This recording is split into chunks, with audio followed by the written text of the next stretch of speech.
Okay, time to start Bible class. If you're joining us online, Helene, I see you guys. Welcome, the Hayneses. So if you're joining us online, we really hope that you will get involved and contribute to the class, ask questions. I can see your comments and I'll respond to them. Tonight we're continuing in Noah. Last week I had to go to Lamech, Texas, and to a funeral. So I'm very thankful that Gene covered it in a very unique way, the way he did the lessons. So definitely he's not stealing. I ain't got no thunder. I heard him. I watched this video, and he said, I don't want to steal Ron's thunder. I don't have no thunder, Gene. But I do appreciate it. It's good to have people that can cover like that. So we're going to continue looking at Noah. We're looking at characters and kind of their role in the message that God is trying to bring to us and learn from them. And we will go into detail with some of the events around them. We'll just see, as we get into some of them, there's a whole lot of history and stories and stuff. And this is the first one. I thought about backing up and picking a few and before Noah, but I thought we'll start there. So if there's one pre-flood, a character, somebody you want to go back, we can. I'll go back and there's not an order we have to stick with. So I think Brian, that's another reason why I just stayed with Noah, because when Brian Haynes was here, he did a pretty good job on Cain and Abel and stuff. But so looking at Noah, like all of us, we grew up mostly knowing about Noah because of Bible class, right? You grow up and it's a fish, it's a well, it's a fish, or whatever it is. And I'm sorry, that's Jonah. But the flood story, all those Bible stories. And they just kind of stay there in a way, and it's just interesting. When we come to this point historically, when we look at the Bible history, you have a large amount of silence. And you just, from the beginning of creation, you have the story of creation, you have the conflict of sin, you have the two brothers, the murder, then you get this string of genealogy. You have, Genesis starts out with Cain's genealogy, which seems to be bad, and then all of a sudden, switches over to Seth, which was the third child of Adam and Eve. And then you find the descendants of Seth and bringing along. Now, the purpose, of course, I hope we always remember, is to show the promise that God had given Eve. So it's important. Even though we get really tired sometimes, it becomes a little laborious when we think about so-and-so begat, and we go through that. But it's a really important part where we see that God is showing a fulfillment from Eve all the way through to the Messiah arriving. And so if you could sit down and you could take all the names, you can take one of the genealogies out of the Gospels and go all the way through. And this section in the first part of Genesis is showing that.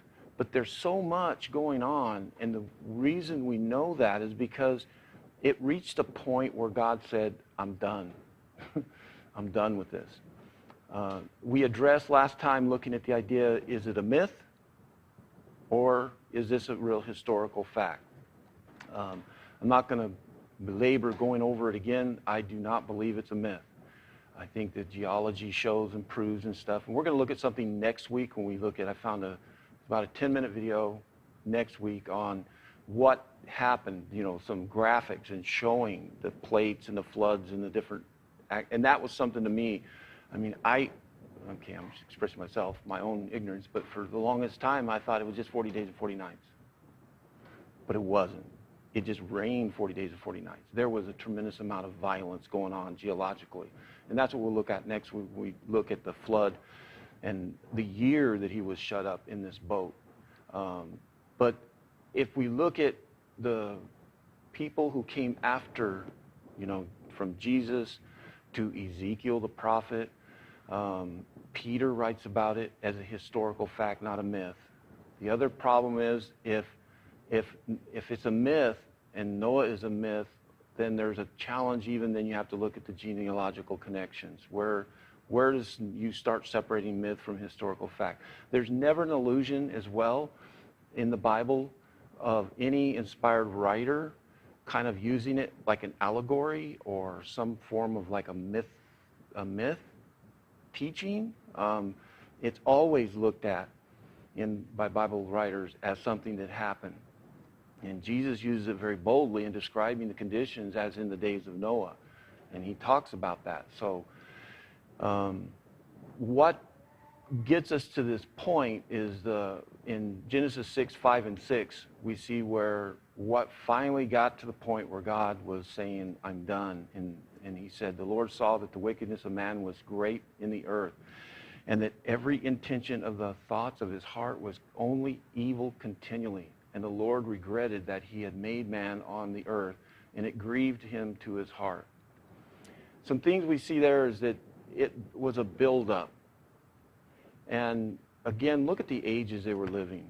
I mean, we're talking about people living probably an average of 800 years. And I bring it up, and it's kind of, I just think of evil people today in our historical record that we're aware of, and try to imagine if they could have lived 800 years. If we thought Hitler was bad and evil at the age of 45 when he came into power, can you imagine if he could live to 700 years? I mean, to look at that evil, but this evil is something God had been watching and happen. And the description also was looking at the idea of the corruption that crept in throughout all people. I mean, it wasn't isolated, and it got down to the point where there was only really one man that God had seen, and that was Noah and his family. I think of Sodom and Gomorrah, when God sent the angels down to Sodom and Gomorrah to find out what was going on. And remember the conversation that he had with Abraham. And Abraham started out saying, Lord, if there's 50, will you destroy it? No. Lord, if there's 40, will you destroy it? And he goes all the way down, doesn't he? To where even if there were 10, God would have left Sodom and Gomorrah alone. So when we think about, well, when is God going to come and strike? Well, we can look at a historical pattern. We can look at conversations where what he had with Sodom and Gomorrah, and then he did destroy. There was less than 10, and he took a whole family out. Then we look over here in the days of Noah, and we can see the corruption and the evilness that had built up over time. And the description that I have underlined in verse 5 at the end, the thoughts of his heart was only evil continually. I know there's some really bad people, but a lot of times they still have some good thoughts. I mean, they're not continually evil. They may have some bad thoughts and maybe do some bad things. There's people who have murdered people, and they've changed. They didn't go around. Now, there are serial killers we have that, they're always focusing on. But you're talking about everyone. And, they've been able to kind of estimate through computers and things on what would be the population. And it's estimated it could be close to 1 billion. Now, that seems astronomical, but now remember, they're living to the age of 800s.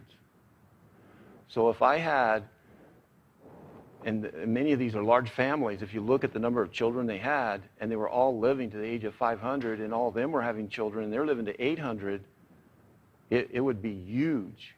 So that's a tremendous amount of people that reached the point that were so evil that God became distressed. Now, then I think about, well, did he not know this was coming?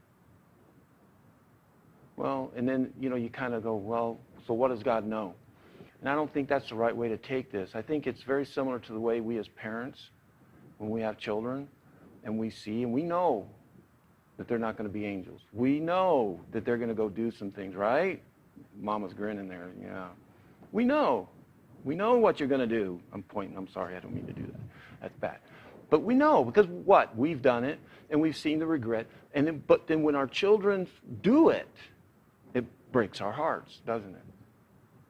It doesn't mean that for some reason that I lacked an ability to understand, and therefore I'm responsible, or that God, should have known better.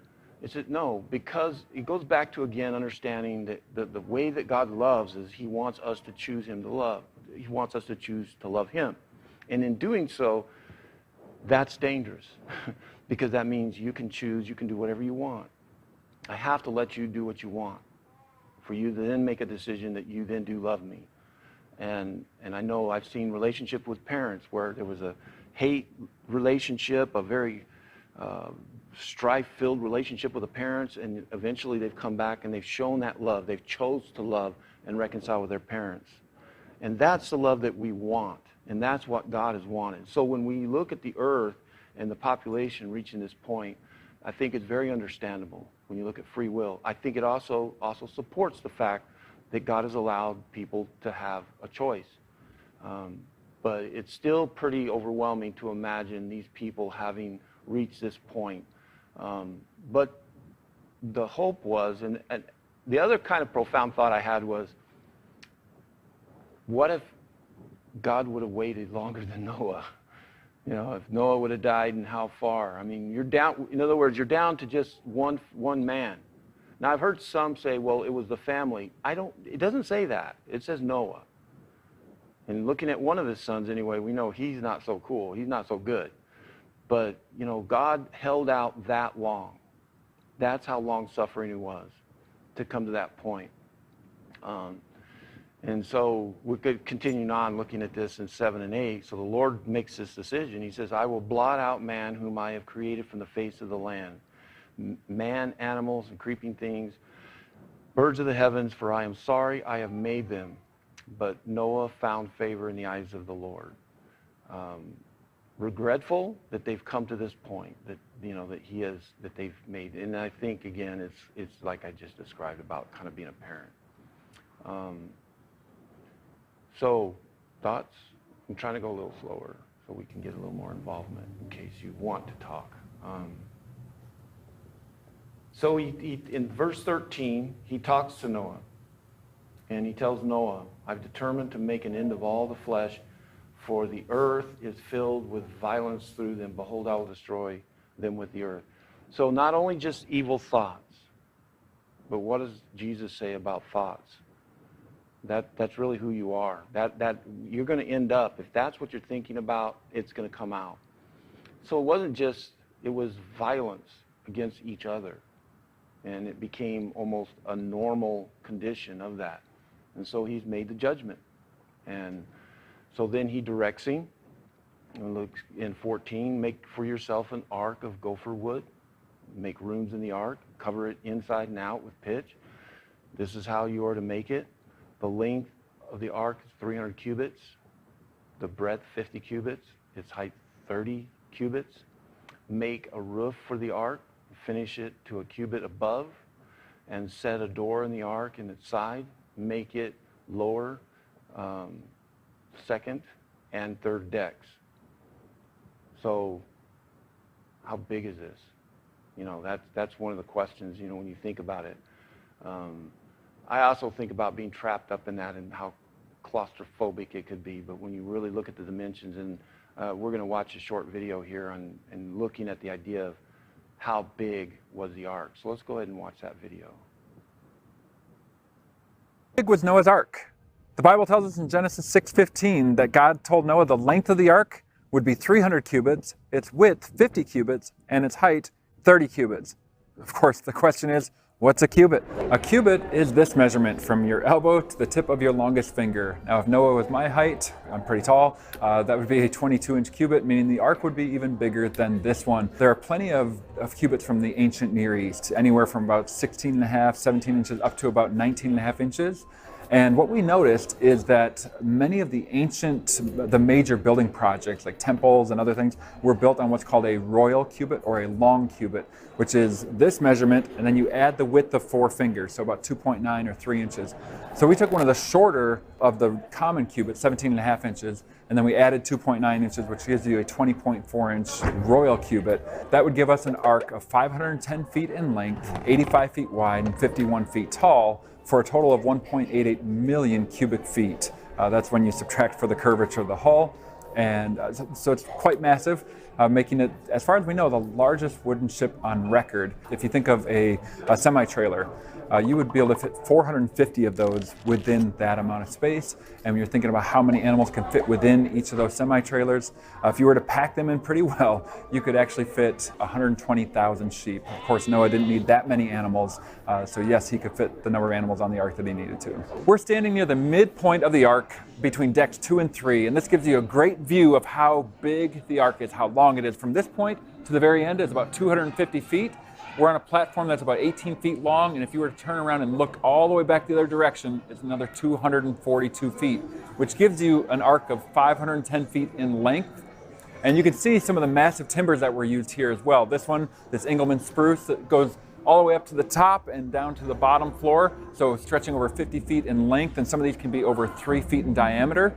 And then we've also got our Douglas fir, a lot of these columns and headers like this one. You're also walking on bamboo, which a lot of people don't realize that, but it's pretty cool. There's so much wood used throughout this entire structure. In fact, if you were to put it all together, it's 3.1 million board feet, which is a 12-inch by 12-inch square by 1-inch thick. And if you were to lay all that out end to end, it would stretch from here to Philadelphia by highway, or actually as the crow flies from here to New York City. And you know what? You got to come check it out for yourself.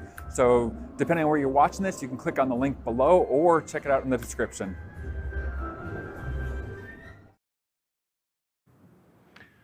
Well, everybody on YouTube, you guys got to watch it. I didn't have it set up in here because the way, oh well. Did you watch it? Oh.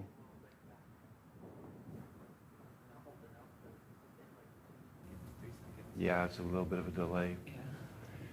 So a lot of what's interesting about it is just the size itself would accommodate. And when we look at the type of animals and such, we'll look at the key verse here, 17:18 of Genesis 6, is where he says, "I will establish my covenant with you, and you shall come into the ark." You, and then he goes on. So what is this covenant? I mean, that's what's interesting. Anybody can think about the covenant that he's talking about? First covenant, 3. To be saved. Basically what Jesus does. Foreshadowing of what Jesus does. Yeah, I see what you mean. I think a lot of the covenant is what caught me was we don't have a record of it. A lot, like with Abraham, he says, "I'll make a covenant." He tells him what it is. Here, he says, "I'm going to make a covenant with you." We don't have it recorded until after the flood. After the flood, he makes a covenant with Noah, and it has to do with the destruction, never destroying the earth again with water. But it is a continuation of a promise as well, and that is the one going back to Eve again, that now the seed line is going to come through him. Just a quiz, but how long did it take him to build this boat, the ark? 150 or 130? 120. Between 125 and 120. 120. And that goes back to, you're close though, that was really good. I mean, now, so as you think about this idea of how long, one of the statements that we have is dealing with in chapter 6, going to verse 3, when he says, "My spirit won't abide with man forever, for he is flesh, his day shall be 120 years. Now that has been taken as well to say that somehow God is going to limit their lifespan, which sounds very fitting. I mean, the problem with that is everybody after the flood lives beyond 120. I mean, way beyond. Even Abraham in the 130s. And that's generations after. But those who came off, like his sons and the generations after that, they were still, I think his sons, like 400 or 500 years. And then after that, it drops, but it's in the 200s. And then eventually it does come down, but it's still, a lot of people were living past 120 years. So I mean, if he said 120 and it meant that they were going to stop living beyond 120, then I think that should be literal, that they're going to. Now, the other explanation, so someone said, well, so why did they stop living so long? So that's a question.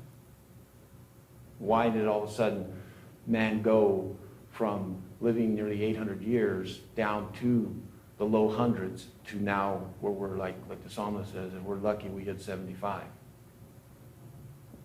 The world turned vicious. There's disease now. There's animals killing you. There's talk angry at each other, killing each other. Like, There's a holy, because like even the parasites that come out of the ground and Yeah. everything that affects us biologically. When you look at the original creation, there was a completely different environment. The other thing is, prior to this, the flood, we were vegetarian. Now, I'm not advocating to be a vegetarian. I'm not saying if you want to be, and I'm not knocking vegetarians either. But there was a dietary difference. The plants themselves were different, a different quality because of the earth. The only thing that changed environmentally after the sin and the removal of the garden was nothing. Nothing changed. They were just removed from the garden that God had prepared for them. But the rest of the world was still the same original creation. And that is something that's hard for us to fathom what it used to be. It was one continent. There was, some possibilities of some inlets and such, but also the atmosphere was thick and condensed. They estimate, like right now, you can't get we're even affected at 10,000 feet. You go to 10,000 feet and you'll start to feel altitude sickness. You definitely cannot survive if you go beyond, 70,000 feet. Even actually 30,000 feet. Look at Mount Everest. When they climb Mount Everest, most of them climb with oxygen. And so there was a change radically in the air ratio, air concentration, and the thickness. So right now we're at 21% oxygen, and then the rest of the other percentage is a mix of different gases. That was not the way it was. They look at the change in volcano, carbon, all the things that happen, change the mixture of oxygen ratio, which makes sense. And I saw the link to it when you look at hyperbaric chambers for healing wounds. Are you familiar with that? One of the things for wound care is to put somebody in a hyper-oxygenated, pure oxygen chamber, and wounds will heal fast. Did you realize that? That's crazy, huh? But I remember transporting somebody to Albuquerque one time, working as a paramedic, that had a wound that just would not heal. And I was asking, well, why are you going up there? Well, they had a hyperbaric wound treatment place.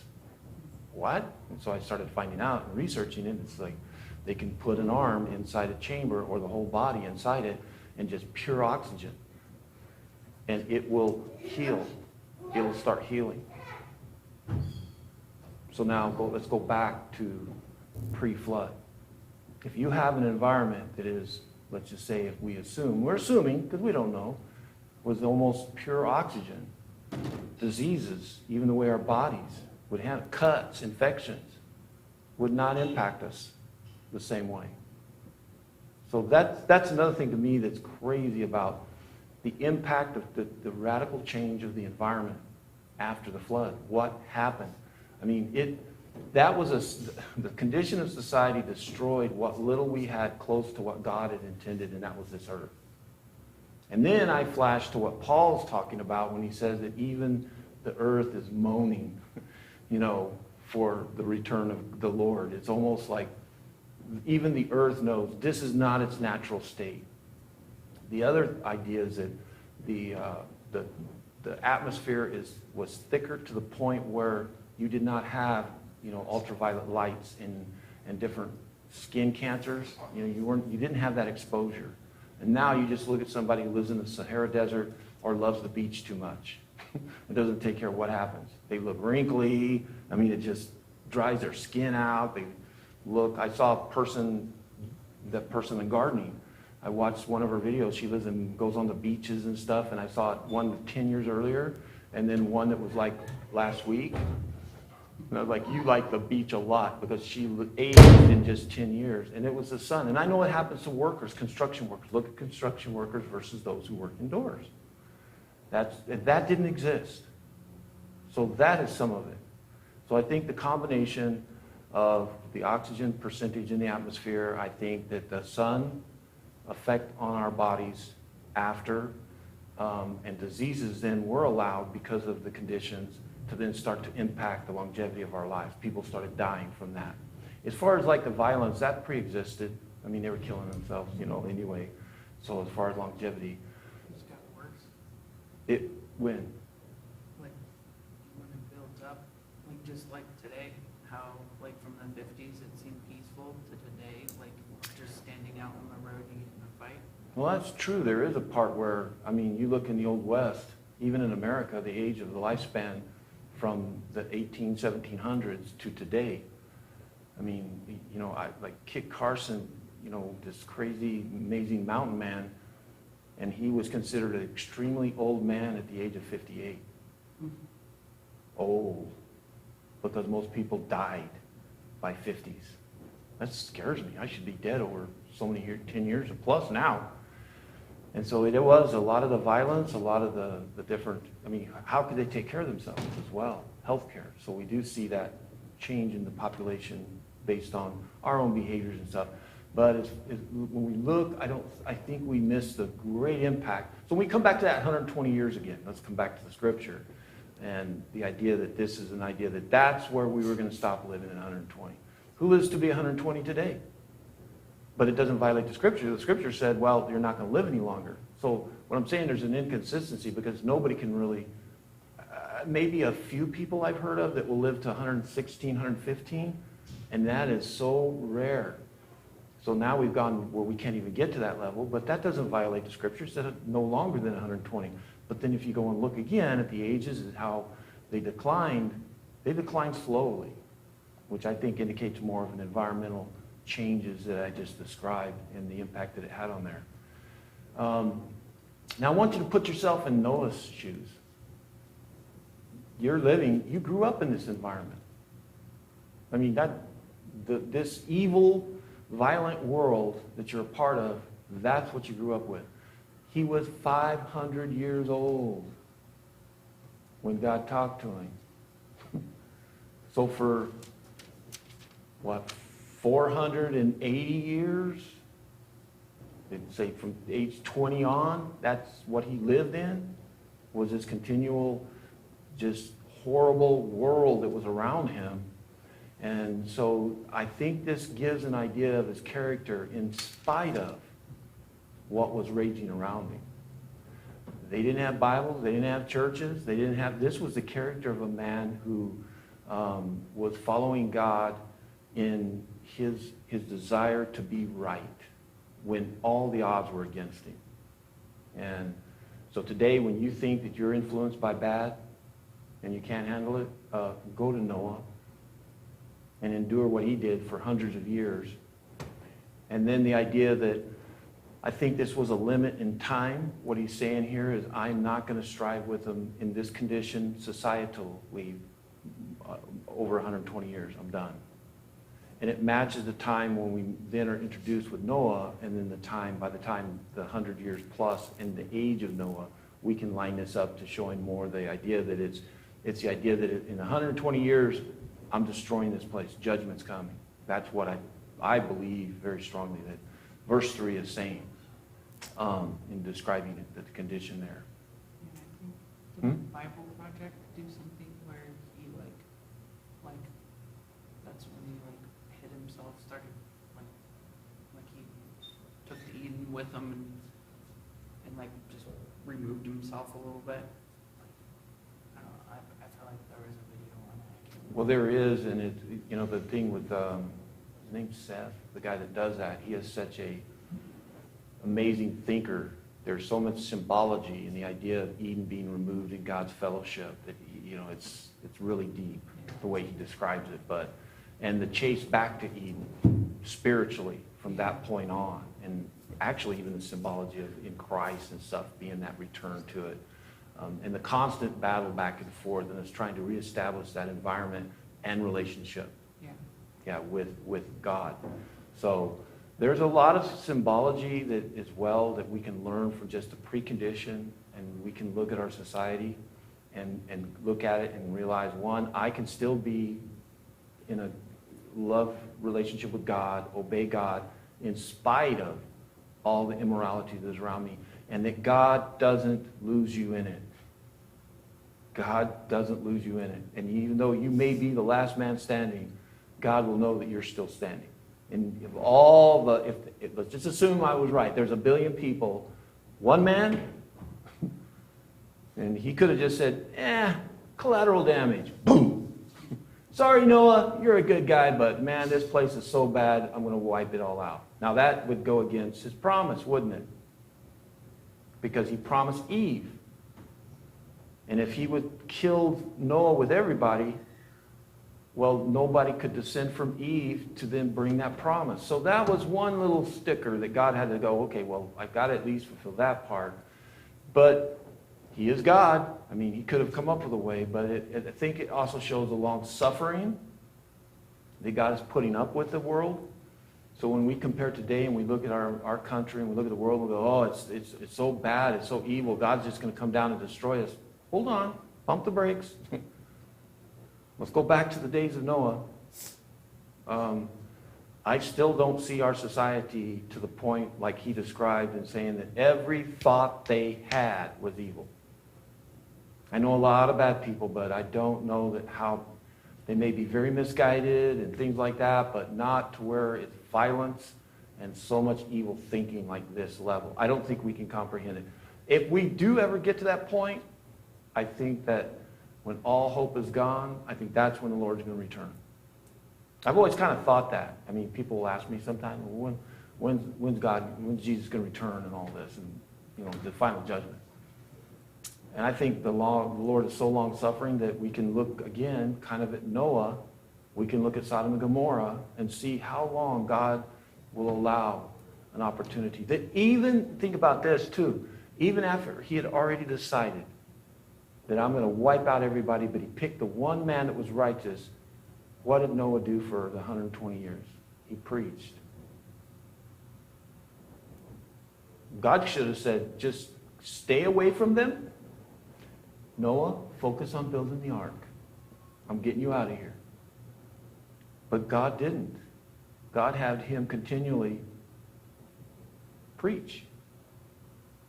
So is there a lesson there for us?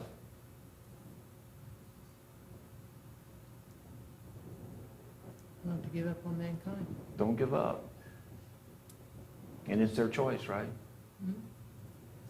So when people try to say that somehow God is so hard, you got to really think that through when we look historically again, Sodom and Gomorrah, and then when we look at the days of Noah, that God was allowing it, and that we might be the one person, but it doesn't mean that we can judge the world, and we may be right. We may be right that they're all evil and they're not going to listen, but we don't just stop and focus on ourselves.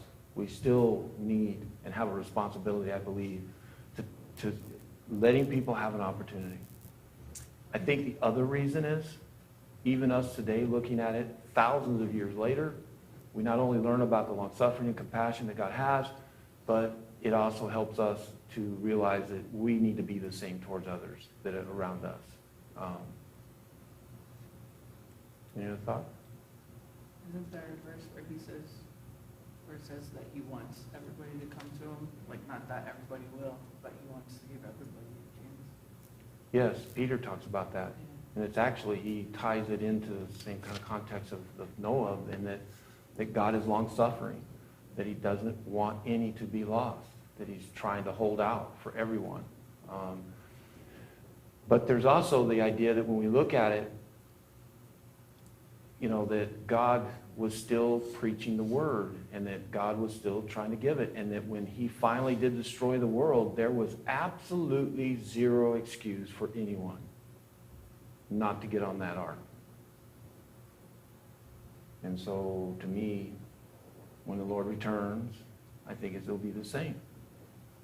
Whenever the final, whatever happens, judgment and such, and what's going to happen, nobody's going to be able to go, but I didn't do it. I don't know. What are you talking about? I didn't hear anything. No.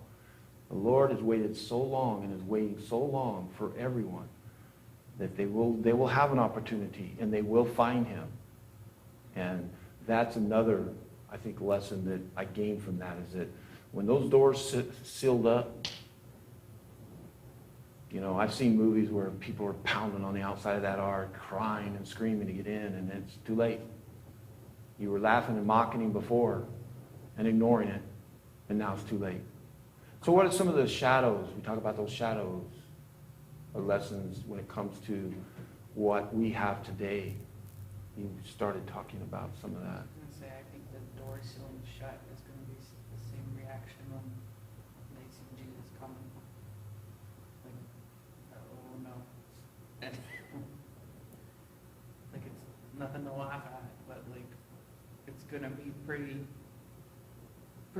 horrific for the people that just were like, nah, or just didn't want to even hear God's side of it and just pick up the Bible themselves. Like, I understand not hearing from another person because like all the pain that came from religion and stuff, but to pick it up yourself, to hear God's side of the story and to discern for yourself on if you want to trust him or not, like, you had every chance for 2,000 years now. Exactly. It took them almost.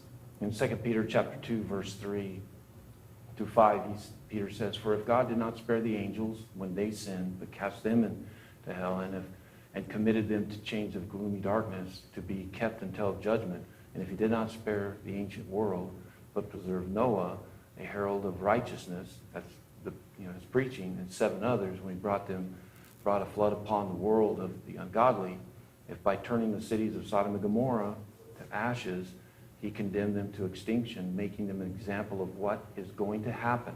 There's a shadow. So he says all those examples, the rebellion of angels, the flood, the destruction, Sodom and Gomorrah, he says those are strong examples. And he goes on, Peter says, and what's going to happen to the ungodly. If he rescued righteous Lot, greatly distressed by the sensual conduct of the wicked, for as that righteous man lived among them day after day, he was tormented, his righteous soul, over their lawless deeds that he saw and heard.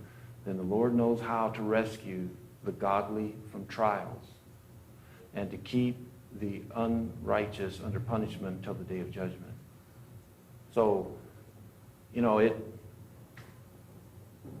only that, like, the people that call themselves godly, they're going to have it even worse than when he keeps saying. It's almost just like Old Testament when he's talking to the priests that know God and they turned away. Like, they know him. They not only did they know him, they like said, "This is our God," but kept him shut behind a locked door so nobody else would know him while they dabbled in the pagan stuff. So today, and then Jesus talks about the people that know what Jesus said, that know God. If you walk away from that and mislead people at the same time, you're going to have it even worse than Sodom. And like, even they would have, like, they didn't even get a chance to like repent and stuff.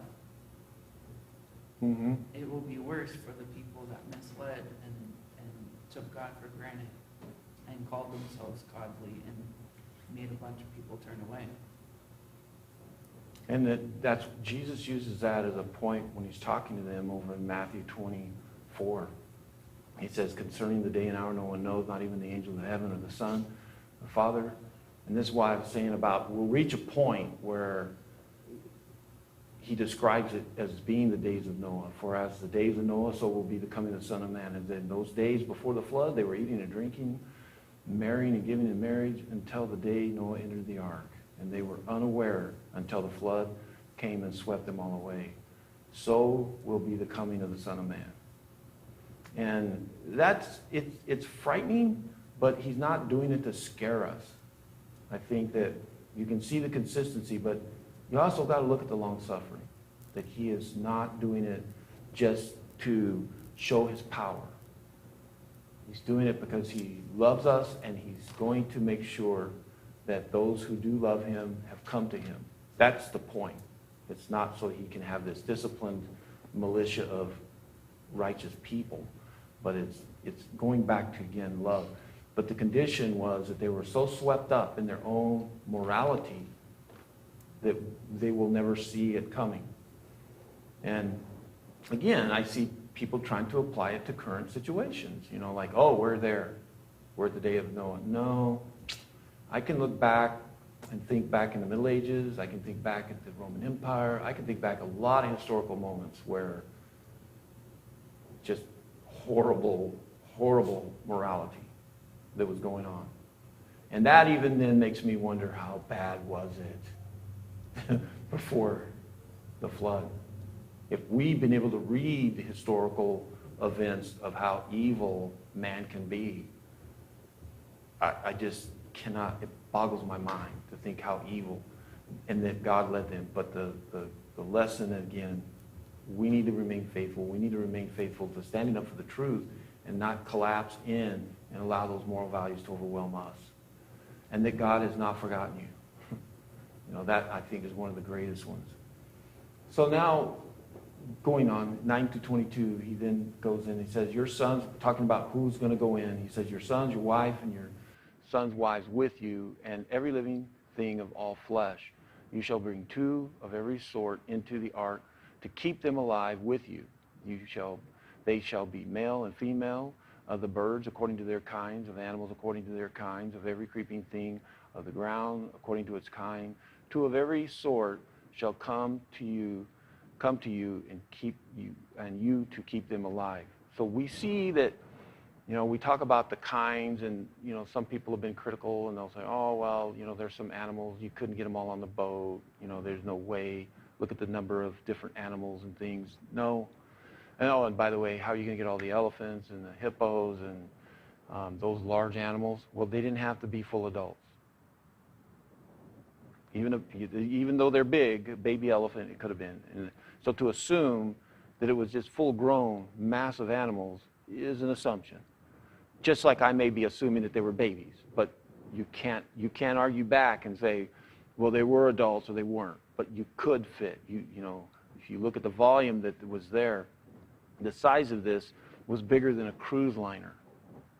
I mean, just imagine if you've ever seen some photos of those cruise liners and what they have going on, the swimming pools and the casino and all that stuff, how massive they are. There's absolutely room. The whole point, though, there's a couple of points I see in the way the selection. The kinds are, in other words, there may be multiple types of horses, just using it as an example. You got thoroughbreds, you got palominos, you got all these different types of bears. We got, you know, koala bear, we've got all these different types of bears. But he's not saying to get every type of bear there is out there. Get every type of horse that's out there. The kind is, in other words, the horse species. And so that's what he's wanting. He's wanting 1 of every kind from that family. And then from there, they did evolve into different types. We can see that happening. A bear is a bear, whether it's a polar bear, koala bear, black bear, brown bear, they're bears. And once they dispersed off and they went into the different environments and different locations around the world, they adapted to survive. The ones who had a tendency to then become white-haired bears tended to live longer in a snow area versus a dark brown black bear. The white bear could hunt and sneak up on things because he was white.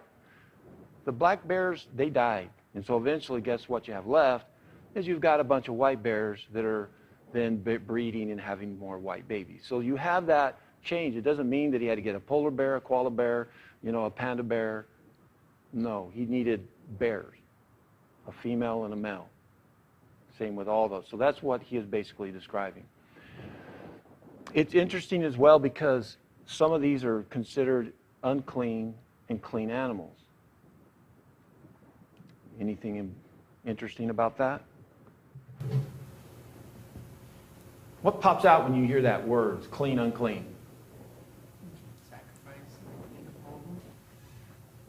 He's very specifically, you know, I mean, what I thought was interesting is that never needed to even come up. Just get 2 of every kind. And that would include, would it not, those that God was saying is clean and unclean? There's nothing prior to Abraham that we even really know. Well, even Mosaic law, honestly, that specifically declares something clean and unclean. That's written. But apparently we can see all the way back to Noah's day that God did look at some of these animals and creatures and birds and stuff as being what he considered a clean animal versus one that was unclean. What is the difference, do you know? One that rolls in the mud and one doesn't? A lot of it's around hygiene and the way that they live. Some with split hooves, and some of it was like pigs were not considered clean. There's a lot of discussion around whether it was because of a dietary health issue, and so those were clean animals that they could eat. But we just know that God had definitely specified it. And then all of a sudden we find in the New Testament where in like Acts, where Peter is having a vision in Acts chapter 9 about the animals coming down, unfolding, and him telling him, kill and eat. He goes, oh, I've never killed, I've never eaten anything unclean. And what he's meaning is what is authorized. That's clean. That's pure. So I think it has a very strong religious message in showing this. Also, who's the author of Genesis? Oh, I didn't really talk about that, did I? It's Moses. Was it a foreshadow of Gentiles mingling with Jews to be saved, like through Jesus? I think it is. Yeah, I think that there is. Now, as far as like, is he showing that in this text right here? I don't know. But yes, there is a shadow of saving those that were considered clean from unclean. God saved them both, right? There's that sense of the Gentiles, because that's what Peter's vision was about, was when he went to Cornelius. What did he say? The Lord has shown me that there's nothing unclean. What the God declares is clean. So I have a struggle saying that it's just dietary, that God picked out animals that were more healthy. You love those animals too. Yeah, and that it was because, we weren't smart enough to know don't eat certain type of meats because we would die. I think there may have been some of that, but I think a lot of it was discipline and showing, look, this is what I'm saying is acceptable, clean, acceptable. Because in Genesis 8, it says Noah built an ark, it built an altar, and took every clean animal and every clean bird. So there was unclean. It was considered unclean. So Noah knew that and knew what was acceptable to God. So there has always been. See, these are one of those things where you have to think about. You can't go to Mosaic law and say, well, that's the only time. That's where it started. No, because we can come here and look, even though there was nothing written out, specific directions of God's desire, it was there. God had already established it, because we do see that after the flood, it's not unclean animals that he sacrifices. So I think a lot of it is what God has declared as acceptable. These are the animals that I declare as being acceptable, and acceptable in the sense of service to him, sacrifice and stuff. So I wanted to kind of discuss that a little bit. So just like Cain and Abel, this is acceptable and this one isn't. That's a foreshadow. Exactly. A specific way to worship them. What's acceptable and not acceptable. You can argue with him Get all. all out of hand later. It kind of reminds me of the way I want to organize my garage. And then my boys come in and go, no, we're going to do it this. No, it's my garage. I want the tools here. I want my rakes over there. Well, why don't you put them over there? Because I don't want them over there. Maybe they'll work. That's fine.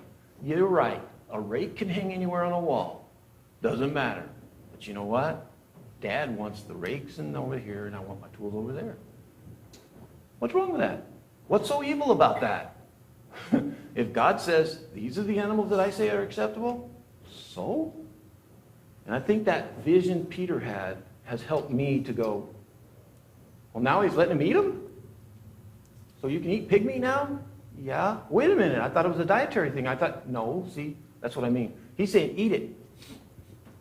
Peter religiously is saying, I'm forbidden. These are not acceptable. They're not clean animals. And it is a shadow of the Gentiles coming together, very specifically, because we see that with Cornelius. That's the lesson, isn't it? With Cornelius is clean. They're acceptable. Don't reject them.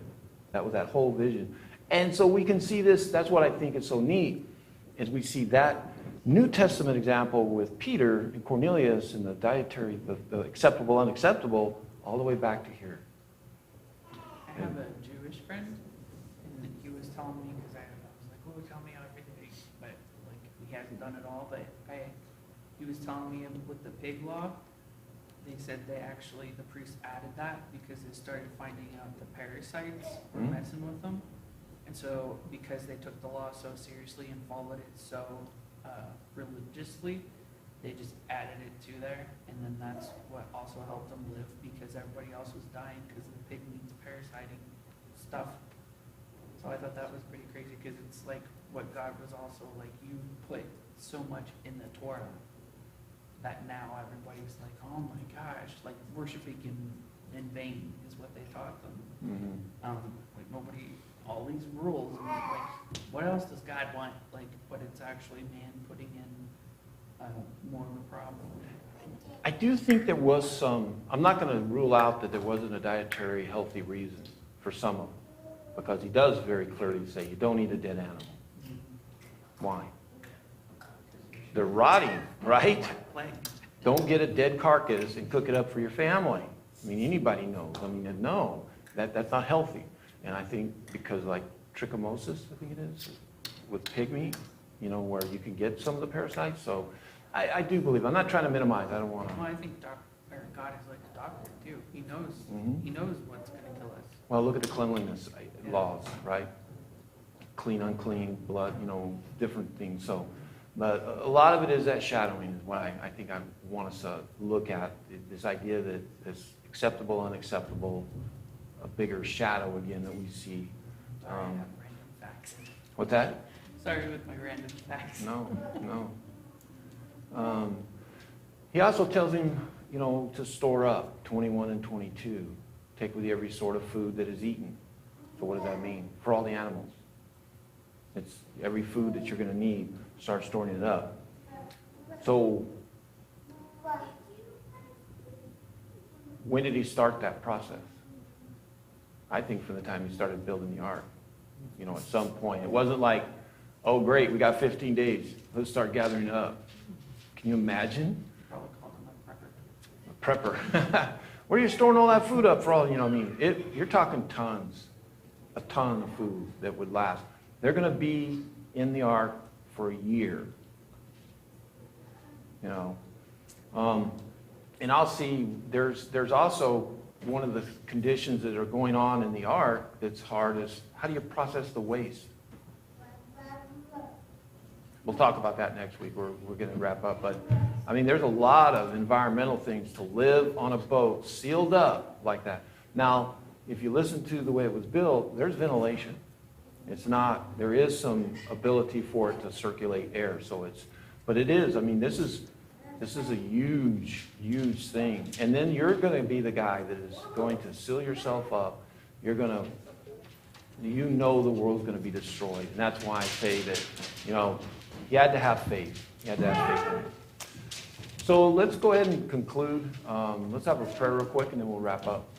Our most glorious Father, thank you so much for this wonderful class that we've had tonight. We hope, Father, that we were able to learn more about your love, your long-suffering, and your patience with us. And we hope that we would be able to take this knowledge and make it a better part of who we are in our faith and have the same type of love towards others and the patience that you have shown us that we can show others. Be with us as we continue this week, and we pray that you would also help us to avoid temptation. And we ask all this in Christ's name, amen. Well, hopefully we'll see you Sunday morning, 9:45.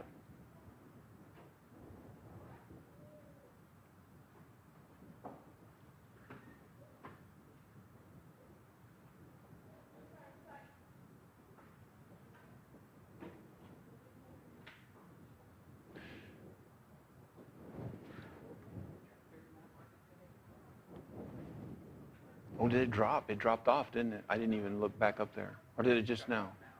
Oh, you mean the video? That's a little trickier, and that was a problem is